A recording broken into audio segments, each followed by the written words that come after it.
So keep the Heart Sutra nearby and have a little look at, on page 10, the mantra. On the top of page 10 it says, Tayata Om Gate Gate Paragate Parasamgate Bodhi Soha.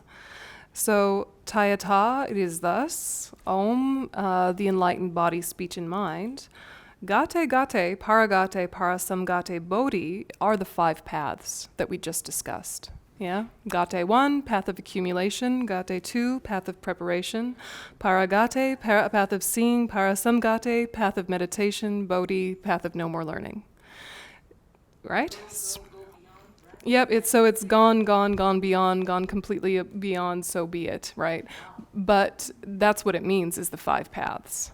Right? So this is really important because it has meaning, it has power, but it can have meaning and power on other levels if you know what it means. And then when you're reciting sutras like this, which are relatively familiar and relatively short, they engage in deeper and deeper levels of meaning. Yeah? Question? No? Okay. So, interesting, fun fact. Okay, going back now, right? It's not coincidental that we're reciting this now. So now turn back to page 8. Form is empty, emptiness is form, the classic tale, right? Think of it like water and waves, right? Waves. Form is empty, emptiness is form, page 8. Yeah, like water in the waves, okay? So more on that some other time, yeah, remind me. But what I want to draw your attention to here is down where it says, about halfway down the page, where it says, Shariputra, therefore, in emptiness there is no form, no feeling, no discrimination, no compositional factors, no consciousness. This is referring to the 5 aggregates, the valid basis upon which we label self or person, right? And then we go into no eye, no ear, etc. Then no visual form, no sound, etc. Then no I element, etc. Doesn't it sound like it's talking about the same thing 3 times? No, not for students, but if you're new. Yeah, why are you talking about eyes 3 different times? Ears 3 different times? Different aspects, right? Exactly. Exactly. Exactly. So you're talking about the things that come together for you to have an experience of form, to have an experience of sound, to have an experience of taste, that none of these are self-arisen from their own side. Basically, what's being talked about here is the mental factor of contact. Yeah? Contact. Yeah? The mental factor of contact is the sense power, the sense consciousness, the object, and in most cases the organ coming together for experience. Right? So that means that when those three or 4 are coming together, then you have kind of opinions about it and feelings about it, which are also not self-existent or self-arising. So it's not negating experience, it's negating inherently existent experience from its own side experience. But it's explaining in a way how the experiences come about in a relative sense. So there's a lot to unpack here, and keep asking for teachings on the Heart Sutra. It's very interesting, but zeroing in on the mind bit, because obviously it talks about many things in the Heart Sutra. Zeroing in on the mind bit, let's just kind of talk about the context before we go into minds and mental factors, sem chung. So if you take, all phenomena, okay? Everything that exists, absolutely everything that exists, what does everything that exists have in common? Emptiness, right? Absolutely everything is empty of inherent existence, okay? But relatively, there are kind of features of relative truths, and so all phenomena which are empty of inherent existence can be divided into 2, permanent and impermanent. Why do we talk about impermanent things more than permanent things? All the things, no, almost. The tricky things are impermanent. The problematic things are impermanent, right? Exactly. No, there are actually many things that are permanent. They're just not causing trouble, right? So an example is space. There's lots of space, right? Lots of space. Space in this room, outer space, space between things, tons of space. Space is permanent. It's not changing moment to moment, is it? Yeah, space isn't changing moment to moment. The space in this bowl is not changing moment to moment. But if this bowl is destroyed, space in bowl is also destroyed. So to say permanent doesn't mean necessarily eternal.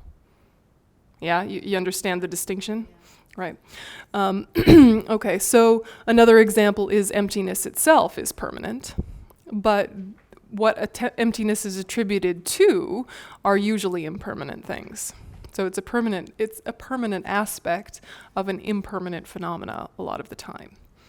Fun fact, okay. But it's in blue, we're not talking about it today. The things in blue are just kind of, okay, yep, remembering that and moving on, yeah.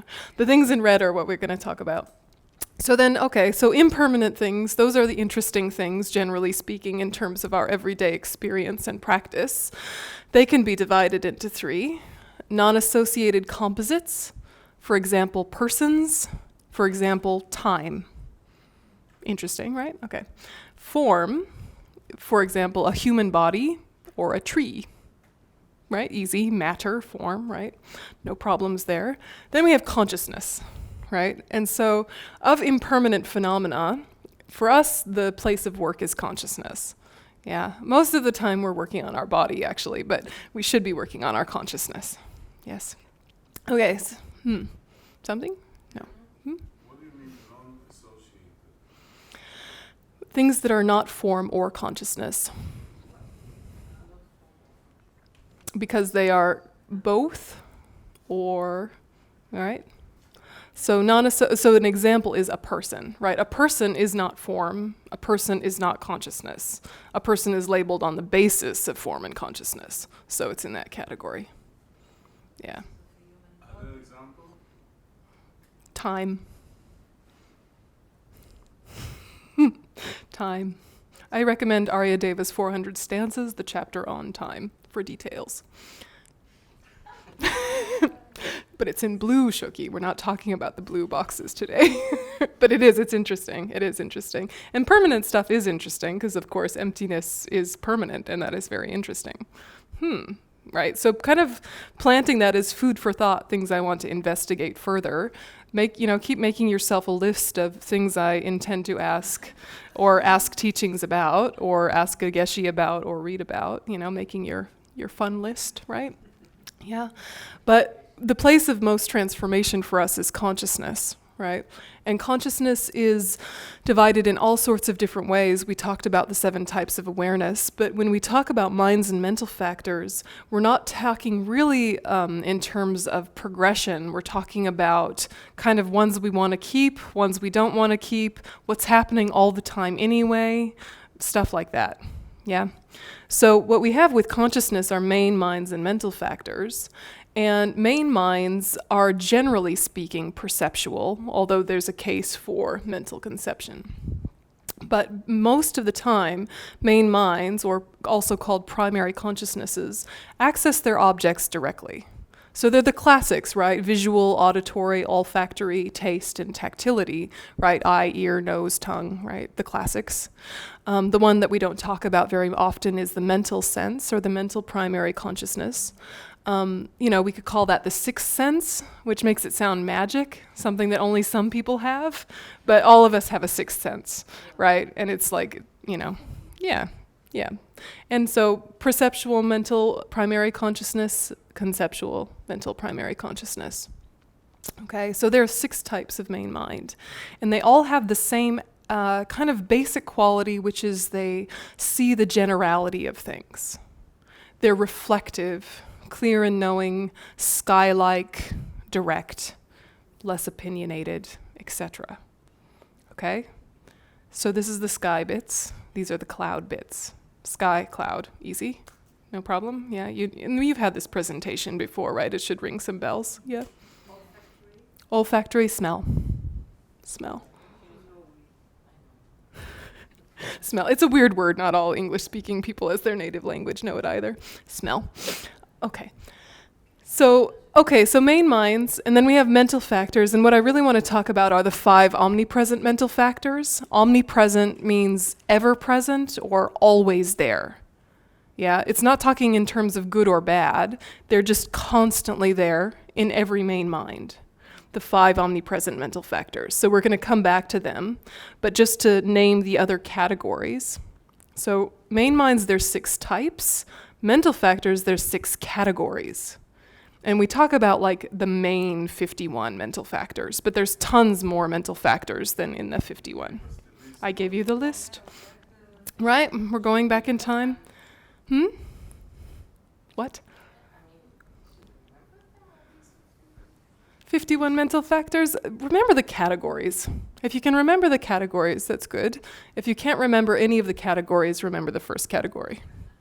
Yeah. Why? Because it comes in handy when you're meditating on emptiness. Yeah.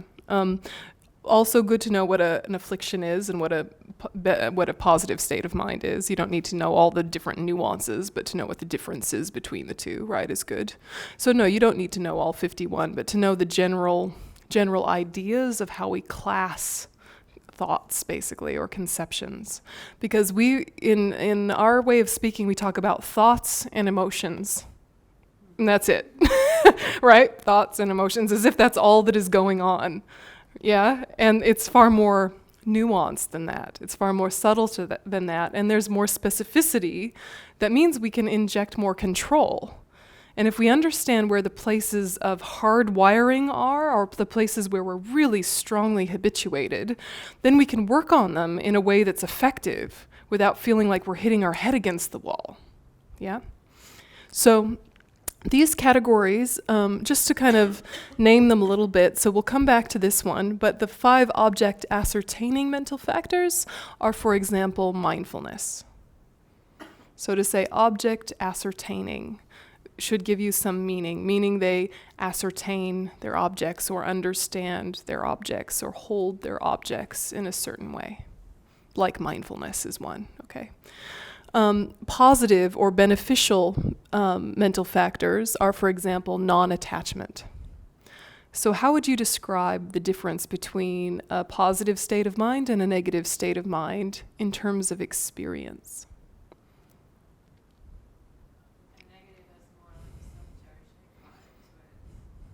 Yep, a negative state of mind has more self-cherishing. Definitely true. Yeah, and a positive state of mind has less self-cherishing. Yep. Yeah, for us it probably still has self-cherishing, it's just with the volume turned down. Yeah. How would you define an affliction or a delusion, a klesha, a negative state of mind? How would you define it? Just really basically. Do you remember? Yeah, those are types. Suffering. Dukkha is suffering. No, what is an affliction? Klesha. They do contaminate the mind. Yeah? They're unwholesome states of mind. Yep. What do they do to the mind? They cloud the mind. They tighten the mind. Yep, they narrow the mind. They exaggerate. They're rooted in ignorance. Yep, that is all true. They are suffering, sort of. But, sometimes not in the immediate. They lead to suffering, absolutely 100%. But attachment doesn't feel like suffering, right? Remember? It leads to suffering, right? Attachment, right? Yeah. So no, they're not suffering. Suffering and afflictions are not the same thing. They cheat us. Now, what I'm looking for here, the gold star answer is, no, they make the mind unpeaceful. They make the mind unpeaceful. So to say disturbing emotions or destructive states of mind means they make the mind unpeaceful. They agitate. Okay? So think of the difference between deep, satisfied contentment and excitement. Right? Deep, satisfied contentment can come with a positive state of mind when you're in deep meditation. It can come when you're connected to people without competition, blah, blah, blah, love, compassion, right? But excitement is agitated. Despite being pleasant, it's agitated. Yeah? And it's wanting to continue itself, and it's got fear of losing itself, and it's got that kind of toxic quality which is bound to crash. You don't crash from contentment. You don't go from contentment to deep despair. You can go from excitement to deep despair, no problem. Yeah, but really the worst that happens with calm, contented, peaceful is just neutral. Yeah, the next moment is something neutral usually. Yeah, but excitement is going to crash.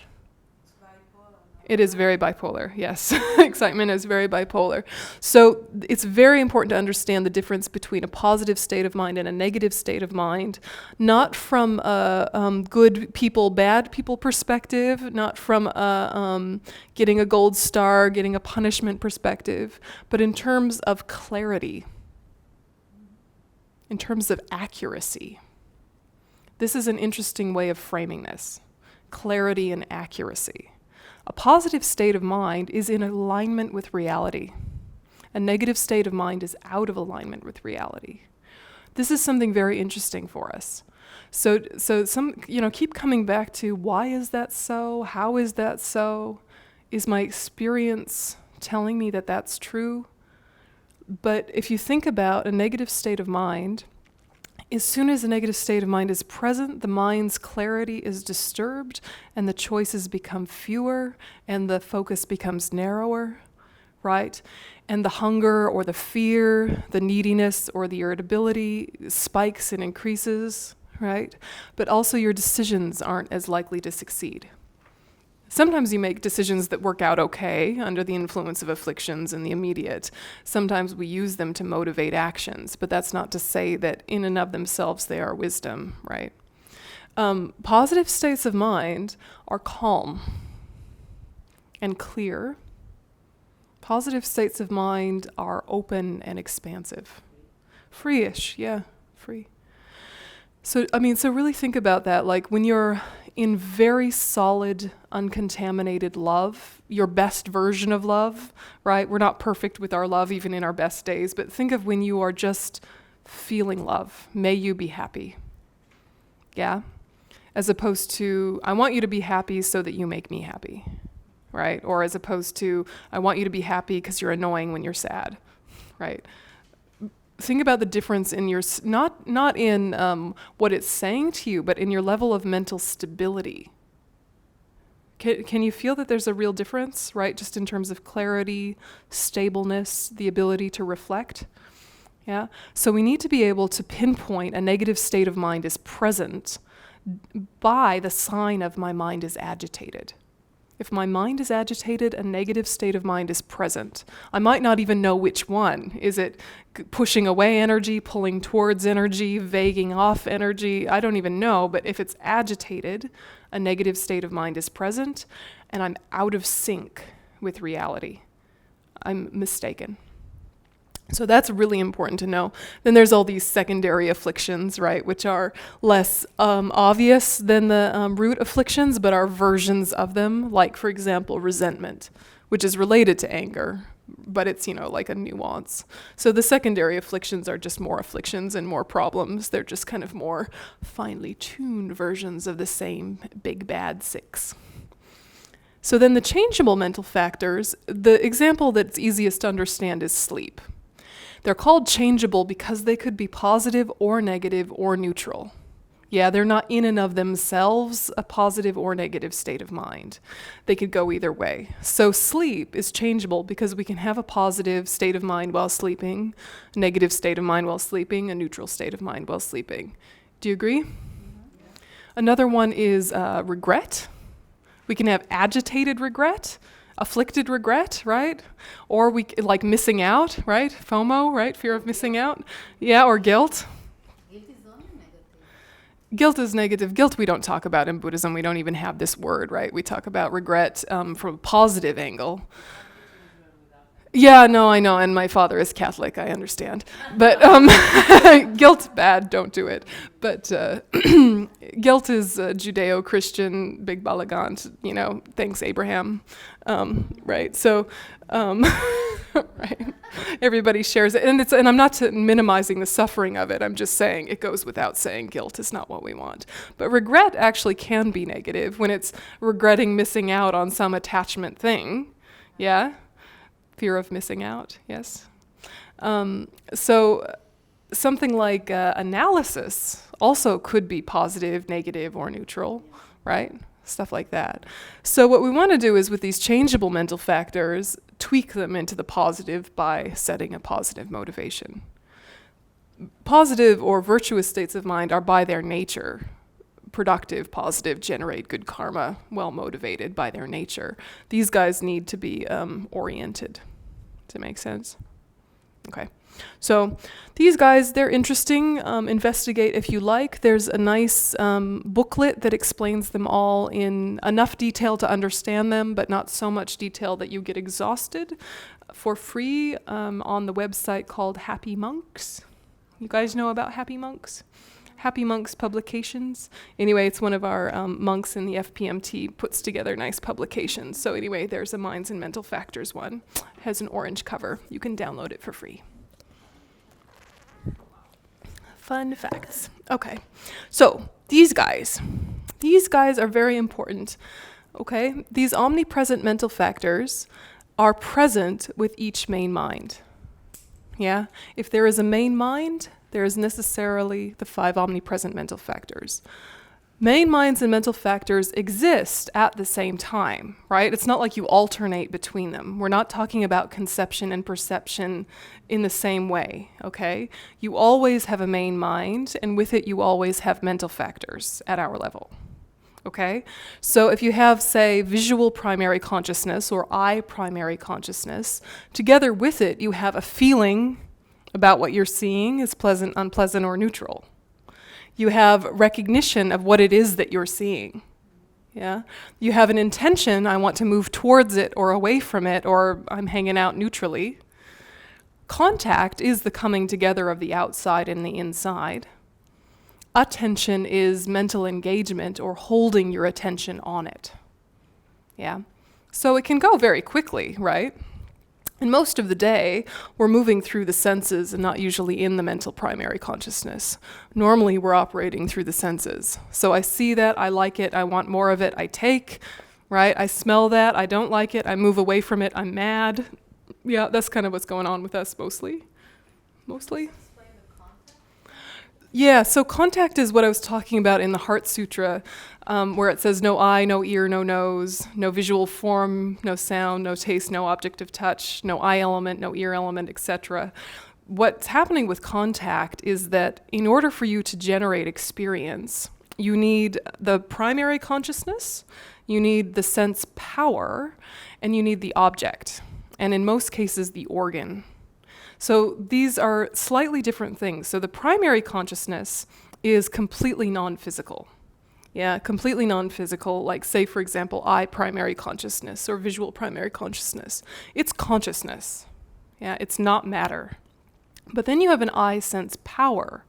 And the eye sense power, if you remember the picture of the wheel of life, the 6 sources, right? Those are the sense powers or the sense elements or the sense consciousnesses.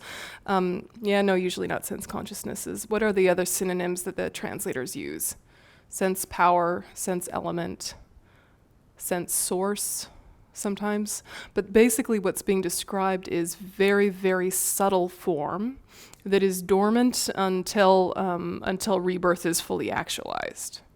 So the sense power lives in the physical organ, right? But it's not like in the example of the eye, it's not the eyeball. There's also the eyeball.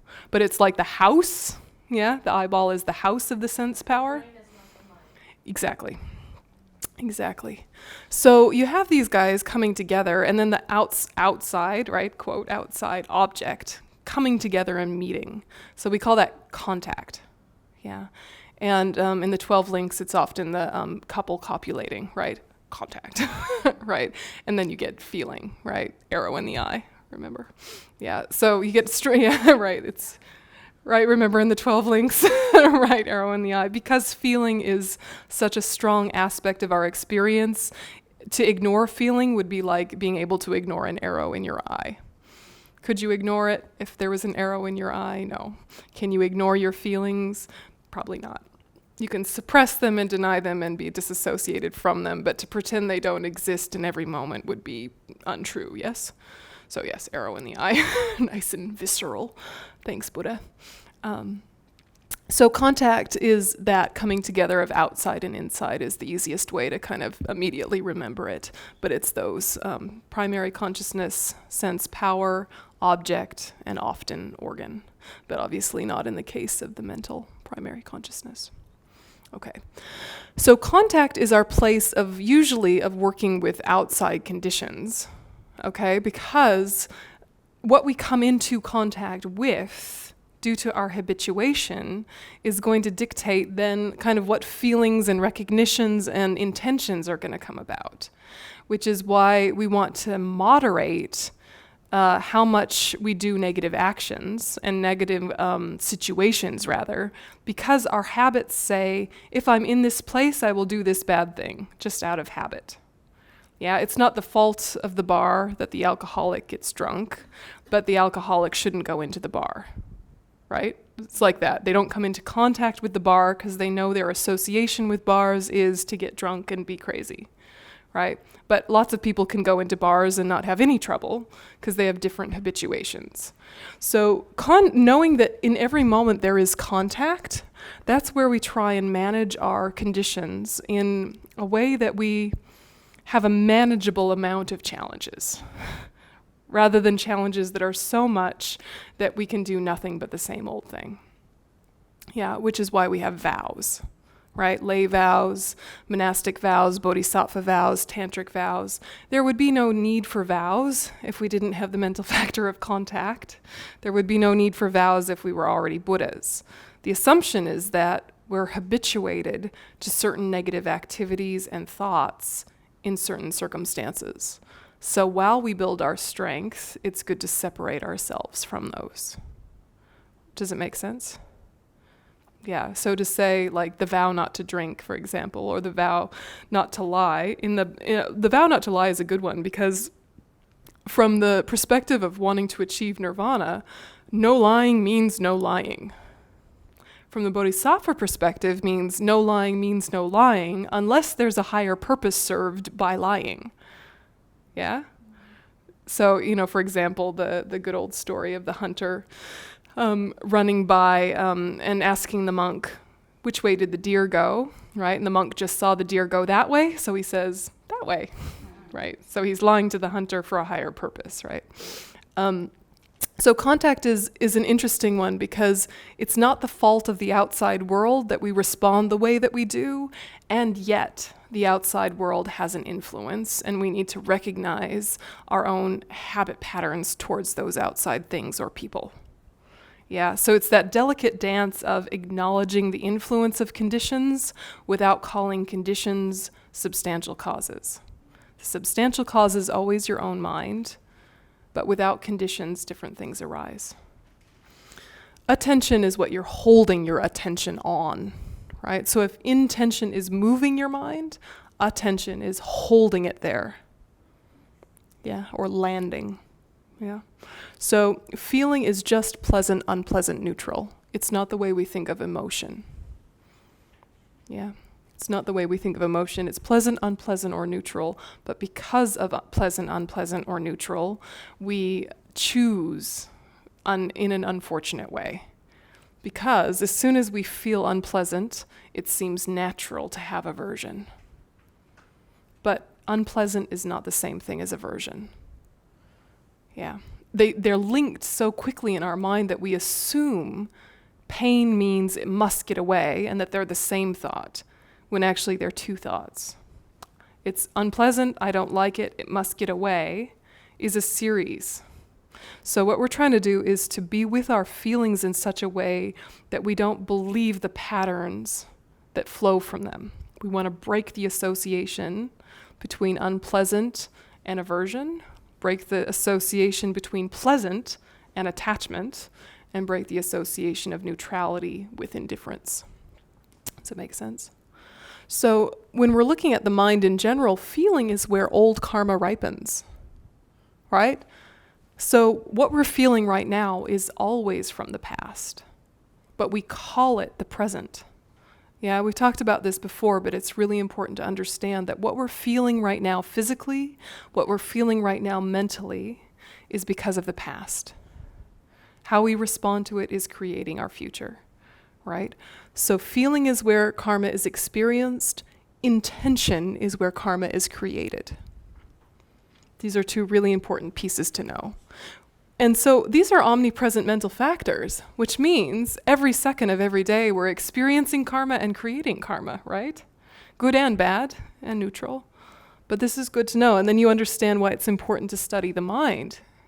Because if you're thinking that karma is just kind of like a big glug, right, sort of just action, yeah, then it's not specific enough to know what to do with it. You might think, oh, I feel bad, therefore I'm making negative karma? No, not true. You can feel bad and be creating good karma. You can be feeling good and be creating bad karma, right? But without kind of knowing how this all works, you could mistake a pleasant feeling for truth. And we often do. It feels good, so it must be right. It's nonsense, yeah? But we do take feelings to be wisdom rather than responses, rather than reactions, rather than karma ripening. We take them to be truth. So this is something we want to really hang on to. And if you remember nothing else from today, remember feelings are not wisdom, yeah? And that just because it is feeling good, just because you're having happiness, doesn't mean it's a positive thing. It means that you did a positive thing in the past, which is ripening now and finishing now. And you might not have any more of unless you continue to create the cause for that. I know it's basic, but we sometimes miss this point, right? We sometimes miss it of, it feels good, it must be right. If that was true, we should just take heroin, right? All the time. It's really nice, yeah? People tell me. Yeah. Can you talk a little bit more about this? How feelings is not the true result from previous karma? Mm-hmm. What do you want to know? You just say more words in that area? Yeah. Talk more here. Yeah, sure, no problem. Yeah, no, it's good. Not just feelings are results from previous karma. What else? You're right, but what else? Yeah, you're right. Feelings are not the only place old karma is ripening. Where else is it ripening? Habits. Where we're born, yep. Yep, throwing karma where we are born, the environment, the habits, right? So if you're remembering, yeah, exactly. So if you remember this. Ish, yes. Thoughts, sort of, yeah. Thoughts are creating karma. To say thoughts are coming from karma, yeah, you can sort of say that, sort of. But that makes it sound a little bit too close to fate. Like you are choiceless, right? And that might be what you mean, but yeah. Only karma. Many things, right? So Like habits, exactly. Yeah, habitual thoughts are coming from karma because that's one of the ripening results of karma, is the same thing happening to you and the tendency to do the same thing again. Those are two ripening results of karma, right? Both having the same thing come back and wanting to create the cause for more of it. Like, for example, if people are always disrespectful and critical of you, even when you're behaving perfectly and professionally, and yet people are always criticizing you and disrespecting you, that's the ripening result of previous negative karma. What you want to ask yourself is, are you also experiencing the results similar to the cause in your behavior? Are you critical of others and judgmental of others? Then you're just keeping the wheel going. And if you're not, you can think, all right, well, I'm just running this one out and it will finish eventually. I can use it in all sorts of different mind training ways, but if I'm not continuing to create the cause, I can just kind of relax into, this is obviously an old pattern, I've got to write it out. And if I can purify, I will try. But things that are projected lifetime karmas sometimes do just need to ride them out, like specific health things or specific conditions that just you keep meeting no matter where you go. You know, like if I were to say, I don't like having green eyes, I'll purify until my eyes aren't green. That's not going to happen until my next life, right? Yeah, because it's a throwing karma, right? And it's, you know, I mean, eye color is not good or bad per se, right? But you know what I mean? Right? So to try and purify something that's already ripened is hitting your head against the wall. So if no matter what you do, you keep running into the same thing over and over again this life, and you know you're not creating the cause for it anymore, you might have to just relax into it. That doesn't mean you don't try and find solutions. Like say if you have a weird health thing, try and, you know, sort out your weird health thing, right? Go to the acupuncturist, go to the general practitioner, go to the naturopath, go to the Tibetan doctor, go to all the things. But if none of it is working, it's probably part of your projected karma of this life. Stop wasting your money and just do some tonglen. Yeah? So do you see what I mean? It doesn't mean don't try practical things because you might have the karma for those conditions to help. But if conditions were causes, the same conditions would work identically for everyone. And if we all had a headache and all took 2 aspirin, it would work for some of us and not for others. Right? Karma. Right? Which isn't to say don't try and take the 2 aspirin, right? But okay, let's say I feel now I'm happy. Sure. How it's so. Where did the happiness of this moment come from? Past karma, and you want to know specifically. And this is where that's where you start to understand why karma is more subtle than emptiness. Because can you find all of the causes for one single moment traced back from beginningless time? Can you find all of the causes for this cup? Right? Even physically, right? Every single atom, every single inventor, every single nuance and place that it went through to get here. We can't, right? We need omniscience. What we can know is that a powerful condition for old karma to ripen is our current state of mind. Our current state of mind is one of the most powerful conditions for what comes next, which means we educate recognition or discrimination. So if you're feeling good and your discrimination or your recognition mental factor is telling you certain things, what you want to do is then engage mindfulness and say, is that in alignment with my path? Yes or no? Adjust or not, right? And if you can hold steady analytically with a positive state of mind, hold steady long enough, it's probably going to be a good condition for another old karma to ripen as more happiness. So there's even prayers that say, may I go from happiness to happiness to happiness to full enlightenment. And if we could stay mindful, we could only ripen positive seeds all the way to the end. But the problem is we're not focused enough, right? And as soon as we're distracted, the power of negative states of mind is so strong, they are the quick habits that arise. So this is what we need to understand, is that recognition is our place of practice because it has a direct influence on intention. Yeah, and intention has a very strong relationship with attention and vice versa. But don't think of them as 1, 2, 3, 4. They're arising simultaneously, right? They're all happening at the same time. So, but they're also all changing moment to moment and responding to different stimuli. Yeah. Is contact mandatory in Every moment. There is contact in every moment.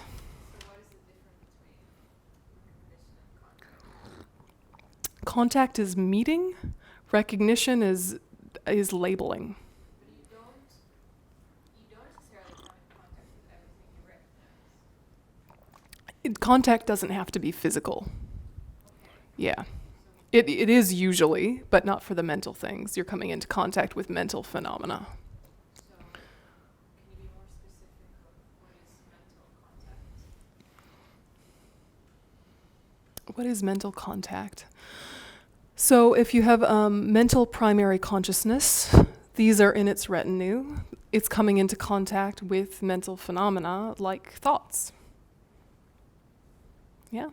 You're coming into contact with your own thoughts. So I'm recognizing something and then the thoughts that I'm having over it are the contact that I have.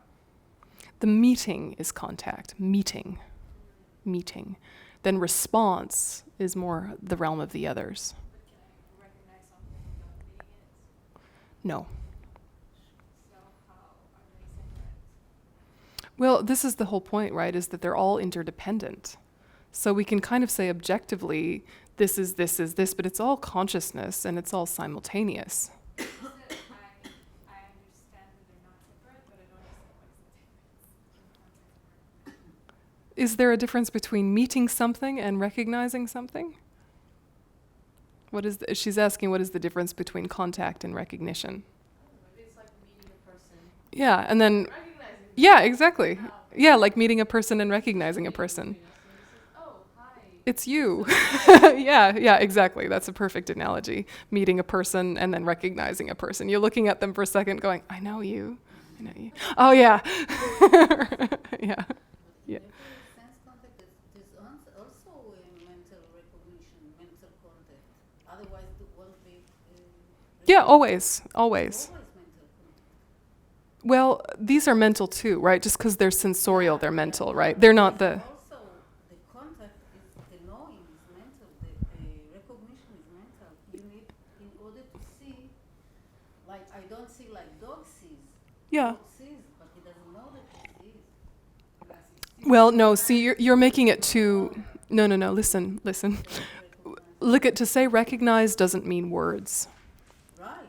It's discernment, right? So a dog discerns, this is physical, this is space. Doesn't know that he. No, you're mixing concepts, right? You're mixing psychology with Buddhism. So a dog, all things with mind have these. Even a little tiny bug. Yeah, it's just not articulated into words. It doesn't have as much specificity as it does for a human being. But all beings with mind move towards and away. Even those tiny amoebas under a microscope are moving towards and away. If you think they have mind, maybe they're plants. There's a whole discussion we could have about that. But, so don't make it too human. Yeah? Humans have all of these, and our human form is different than a dog form for sure. Don't But- study it, not bad. Don't you study it for not suffering? Sure. Yeah, so the knowing part, the mental factor is very crucial, no? Sure. What's your question? No, just that I don't know, it seems to me that in every sense contact there's a mental factor. Yeah, there is. That's the whole point. They're omnipresent, right? They're always there. Oh, okay. Yeah. Yeah, and don't get confused by the sense names. These are consciousness, right? They're not the physical senses. They use the physical senses, but they aren't the physical senses. Because you can have these present even without a body. Yeah. Yeah, right. Yeah, so fun facts. Okay, so, yeah. It's just for us at this point we use our body, yeah. Okay, so feeling, recognition, intention, contact, attention.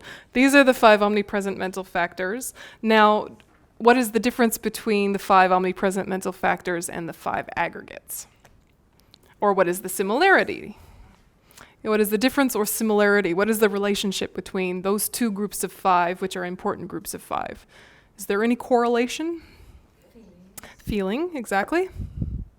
Recognition, exactly. And the rest?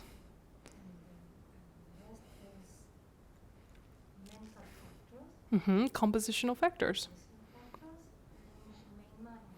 Exactly. So, the 5 aggregates are what? Form, right?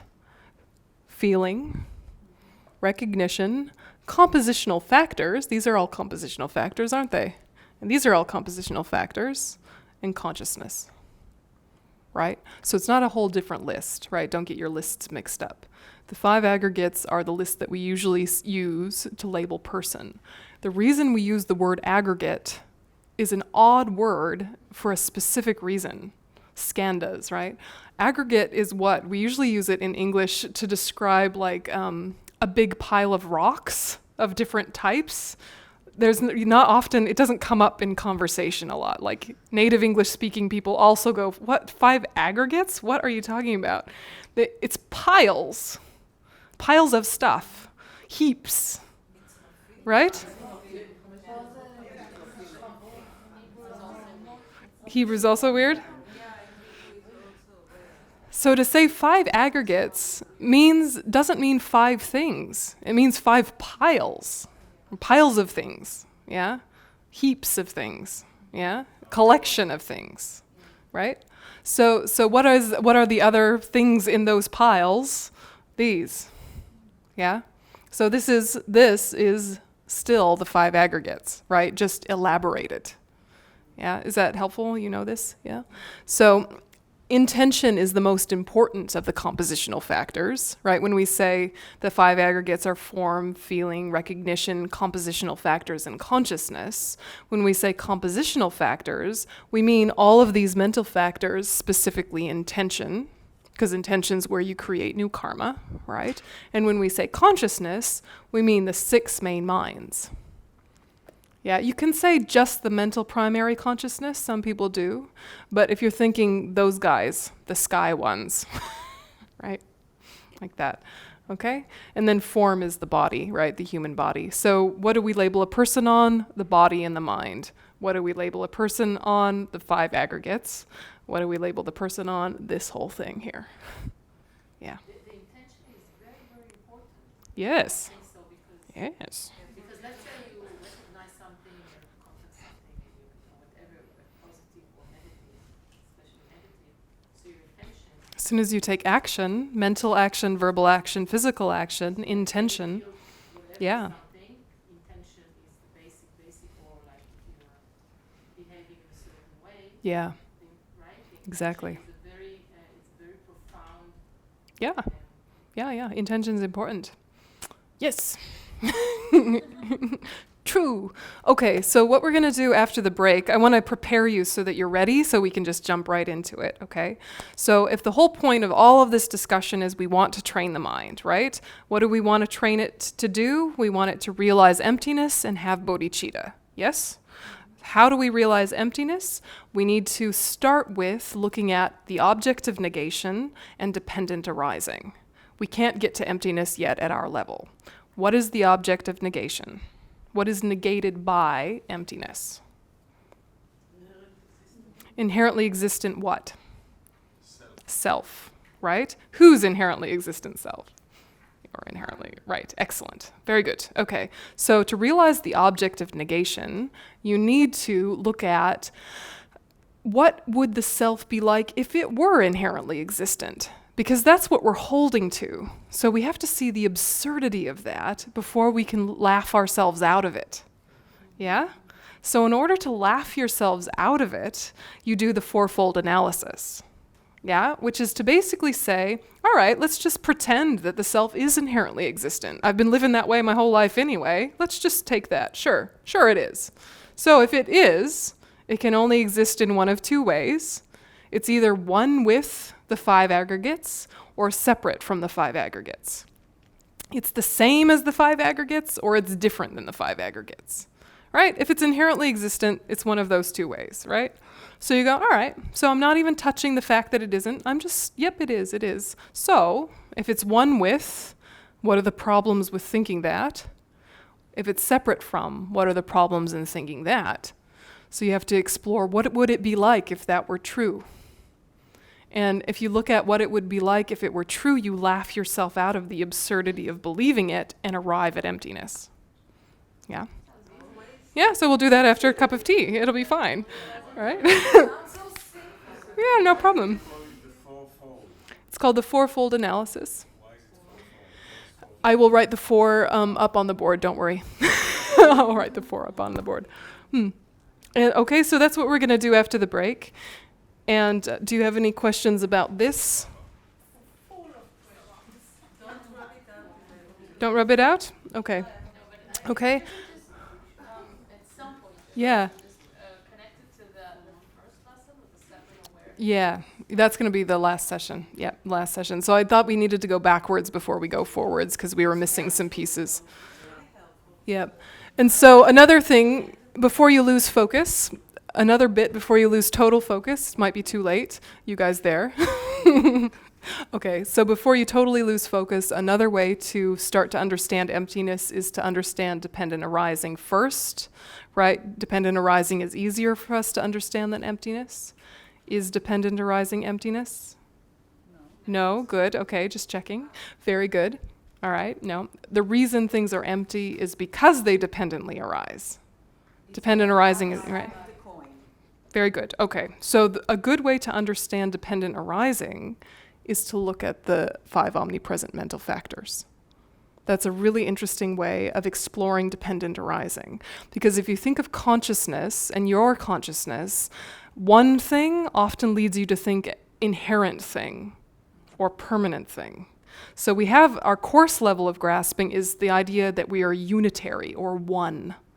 And so as soon as you crack that into, okay, so there's a feeling there, pleasant, unpleasant, neutral, is that the same thing as the conversation in my head and the movement away and towards? Now, they're sort of separate things. They're related. They're definitely related, but they are not the same. And when one is doing this, it has an impact on that. And that has an impact on that, which has an impact on that. And there's all these impacts going on, which means none of them stand alone. Which means no one is driving the bus per se. They sort of take turns driving related to what the other passengers are saying. Yeah? So they're not chronological, like No, that's they happen omnipresent. always happen and But they're changing moment to moment. That's why it's tricky, right? They're always there, but they're not like just permanently sitting there. They're each moving moment to moment. between inherently existent. Mm-hmm. I guess what I'm asking is what is they inherently do in the like what is the difference between inherently existent and just exist? Like What is the difference between inherent existence and existence? Yeah? Inherent existence is the idea that things exist naturally in and of themselves without causes, without parts, divorced from mind's labeling on a valid basis. Self-existence, spontaneously arisen. they were born from themselves. Yeah, exactly. Like born from themselves, right? Like a base existence that's true, unrelated to context. Yeah. Isn't it so what is the difference between inherent existence and you say like dependent arising Yeah. is not the same As emptiness. No. emptiness is not inherently existent, so what is the difference? So to say that something is empty of inherent existence means that it does not have inherent existence. Yeah? It's empty of the quality of inherence. Things are not inherently arisen, right? It's good to unpack it, right? Because we say these things all the time, but what do they really mean, right? And so empty of self-existence means no self-existence. Things don't self-born, right? They're not born by themselves, right? Everything is related to context and parts and mind and all of these things. Nothing creates itself by itself independently. So to say that something is dependently arisen contradicts inherent existence. Yeah, it's the way you understand that things can't be inherently existent. They can't be inherently existent because they dependently arise. How do they dependently arise? They depend on causes and conditions, if they're impermanent. If they're permanent or impermanent, they depend on parts and context, right? There's only this big room compared to that small room. Yeah, this isn't a big room compared to the Notre Dame Cathedral. It's only big in relation to, right? It's not self-existently big, right? Etc. So parts and context. And then more subtle is mind's imputation on a valid basis. Yeah, and there's a few criteria for a valid basis, but one of them is not negated by worldly convention. Yeah, so that's an interesting conversation, and we can talk a little bit more about that in the last session because it relates to the 7 types of awareness, actually. So it's interesting to unpack it, but the quickest way for us to understand that the self isn't just the mind and the mind isn't just itself or one is to kind of look at what is going on in there all the time. And then, of course, these other things are happening also, just not as consistently. Yeah, so to think these are always happening, they're always there, and they're always changing moment to moment helps break up this idea of solidness. Yeah? So those are sort of two good ways to move towards emptiness, is to look at the fourfold analysis or to look at dependent arising specifically through the lens of the 5 omnipresent mental factors. So we'll do at least one of them after the break, and if we have time, we'll do both. Okay? So cup of tea and come back 6:40.